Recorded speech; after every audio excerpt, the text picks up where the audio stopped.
Bullet बाबा को एक गीत बहुत पसंद है, उनके लिए बस 2 लाइन की मुराद है। जोड़े चुनारे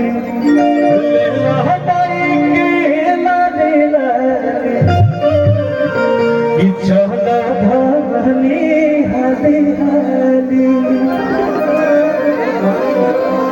लाली चुनारे हाँ जोड़े चुनारे लेला हमारी के लाली चौदह धानी हाली हाली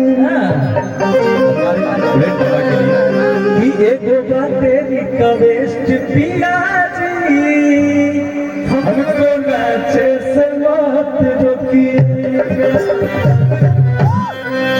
इहो गीत के आप सब खूब प्यार खूब आशीर्वाद दे रहल बानी, एकरा खातिर दिल से धन्यवाद। अच्छा एगो और गीत बोले रहनी जा जोड़ा के आप सब खूब प्यार देला। आज से 2 साल पहले हरि की भोला तो हर में हर घाटे आइल पिया आज हरक देवे में जाहूं। एक गीत सुने वाला वो हमने के देवी गीत में गोला रहने जा कि भोला तो हर में हरे भुलाइल पिया हम मेला घूमे में जाहूं पिया। हो तो कहले नहीं जा कि हमके मूर्ति देखा रहा जीजा के भाई कि हमके बाइक पे चढ़ा दो जीजा के भाई।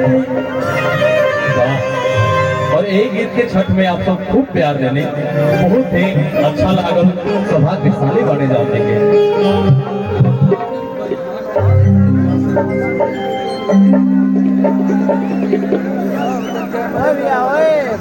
हेलो हेलो हेलो एक और गीत था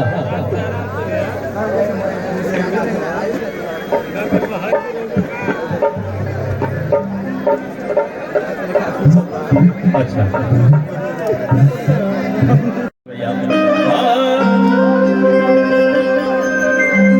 अरे मम्मी से तू कहीं ले लू भेंट रानी आजा अब कहे कलू अरे मम्मी से तू कहीं ले लू भेंट रानी आजा अब कहे कलू रानी। ये गीत है ना कि नहीं होने में पहले पहले होता था और अपनी कहता निकाले से कि रहतिया माई करे के बनत बनिए हिस्से जो करावे में और कहता तरीका कि असवरा के देवे के बाबीचा राजा जी हमारी आजा नहीं हटावे। आप सब जो लगातार प्यार आशीर्वाद दे रहल बानी ओकरा खातिर हमने दोनों भाई ने शब्द माने जा। पिछला साल ये गीत के खूब सारा प्यार दिलनी, और से पहला पिछला साल कि भोला तोहर मेहर घाटे आयल भी और अबरी बार आप सब जो गीत के प्यार देता है जो आप सब के सुने नहीं हम क्या बात।